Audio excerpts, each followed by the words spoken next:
ये है रानी महल, जो वाइट बिल्डिंग आपको दिख रही है, ये है रानी महल। इधर से रास्ता, और अब हम लोग चलेंगे ऊपर। हाँ, पहले इधर चलो। ये दिख रहे हैं पहाड़, वही शायद से वही नदी है ना जो हम हाँ। और ये है अंदर रानी महल की सीढ़ियाँ। यहाँ लगा है 80 रुपीज़ का टिकट, यानी कि 160 नेपाली करेंसी में, एनसी में। और ये है इसके ऊपर की सीढ़ियाँ, धूप तेज है।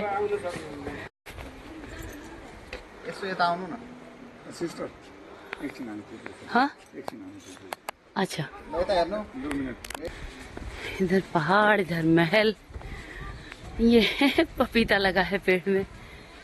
ये धूप तेज है, लेकिन अच्छी जगह है।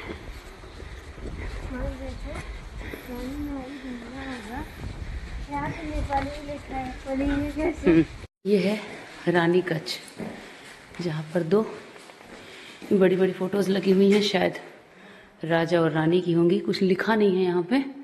कच्छ के बगल से जाती हुई लकड़ी की सीढ़ियाँ, ऊपर शायद कुछ म्यूजियम टाइप का है,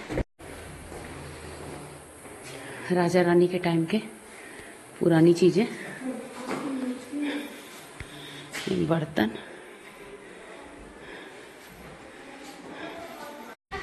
ये ऊपर का व्यू महल के ऊपर से, जहाँ पर अभी हम लोग खड़े हैं, बहुत ही खूबसूरत व्यू है। और यहाँ से पूरा महल आप देख सकते हैं इस व्यू से। कुछ टूरिस्ट भी हैं यहाँ पे। बहुत ही अच्छी हवा चल रही है।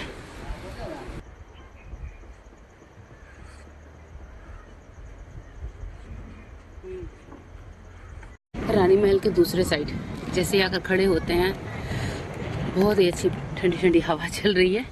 ये है उस साइड का हिस्सा। एक साइड तो पानी है, घाट है, और दूसरे साइड ये घने पेड़।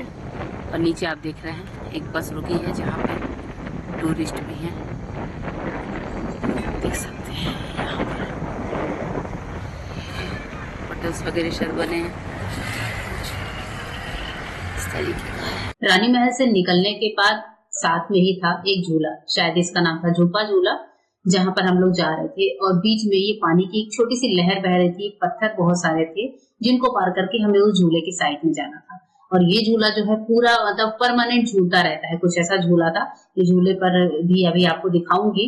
और जो व्यू था वो बहुत ज्यादा खूबसूरत था, बहुत ही खूबसूरत व्यू था।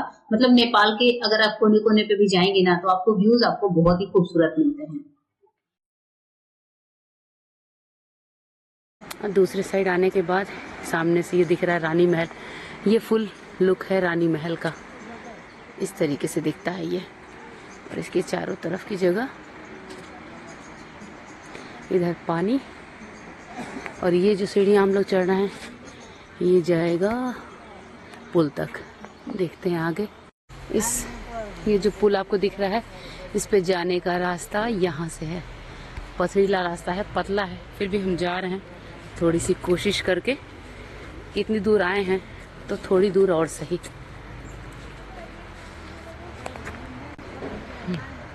ये जगह आप देख रहे हैं ऐसी है हालत खराब हो जा रही है।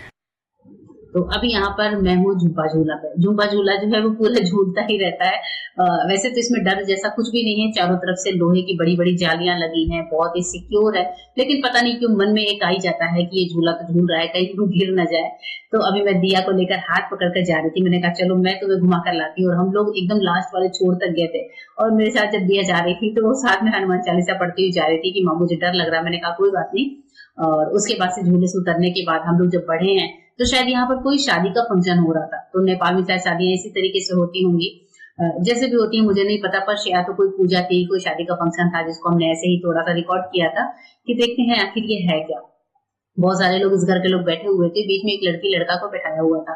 तो या तो कोई एंगेजमेंट की रस्म थी या फिर शादी की रस्म थी। शादी तो नहीं लग रही थी, लेकिन हाँ हो सकता है लड़की लड़का को बैठाकर कोई पूजा पाठ होता। और इस टाइम पर हम लोग को गर्मी इतनी ज्यादा लग रही थी, हमने कहा कि चलो थोड़ा सा जूस देखते हैं। तो हम आकर बैठे हैं गन्ने के जूस के पास, एक जो चारपाई पड़ी हुई थी उस पर बैठ गए थे, और जूस वाले को बोल दिया था कि भैया जूस बना दो।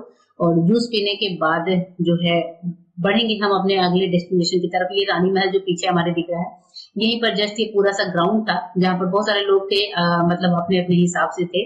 और उसके बाद से अभी हम लोग बढ़ रहे हैं अपने, हमने फिर मतलब होटल लिया, हम होटल में रुके और होटल में रुकने के बाद हम जो है अब बढ़ रहे हैं मार्केट देखने की तरफ। नेपाल का ये जो मार्केट है बहुत ही खूबसूरत सा मार्केट था तानसेन का, शाम को जहाँ पर हम जाते थे। पहले हम जाएंगे म्यूजियम में और उसके बाद से हमने सोचा था कि हम मार्केट देखेंगे, पर अभी शायद म्यूजियम बंद हो गया था। क्या क्या सीन है आगे आपको नेक्स्ट ब्लॉग में पता चलेगा। यहाँ पर मार्केट में हम निकल चुके हैं और हम लोग फ्रेश हुए थे, मैंने तो मतलब शावर भी ले लिया था, वापस से बाल वगैरह झाड़ लिए थे। और ये है नेपाल का लोकल मार्केट, यहाँ पर बहुत सारी चीजें आपको ऐसी मिल जाती है। लेकिन तानसेन का मार्केट मुझे थोड़ा महंगा लगा। मैंने एक दो चीजों के रेट पूछे तो मुझे ऐसा लगा कि इससे सस्ते तो हमारे इंडिया में चीजें मिलती हैं। नेपाल में अगर आप देखें तो इंडिया का 1 रुपया नेपाल का 6 रुपए के बराबर होता है। लेकिन वो किसी ना किसी तरीके से जब आप उसकी वैल्यू करते हैं तो वो आपको नेपाल थोड़ा ज्यादा ही महंगा लगता है। और मोस्टली चीजें यहाँ की ऐसी हैं जो कि इंडिया से ही जाती हैं या फिर चाइना से जाती हैं। तो हमने यहाँ पर बहुत ज्यादा शॉपिंग वगैरह नहीं करी थी, कुछ छोटी छोटी चीज ही लिए थे।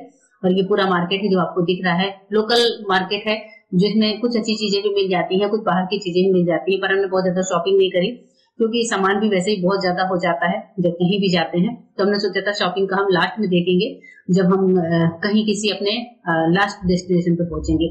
ऊपर से पहाड़ आपको दिख रहे हैं और इस टाइम पर एकदम मतलब शाम के साथ 5:30 या 6 बज रहे थे जब हम लोग बढ़ रहे थे। और अभी हमने सोचा कि चलो भुट्टा ले लेते हैं, नेपाल में भुट्टे बहुत अच्छे मिलते हैं, पहाड़ों पर भुट्टे की खेती बहुत अच्छी करते हैं। 50-50 रुपए के एक भुट्टे देते हैं, लेकिन भुट्टे काफी ज्यादा मीठे होते हैं और टेस्टी भी लगते हैं खाने में। चलिए नेक्स्ट मिलूंगी अपने नेक्स्ट ब्लॉग में।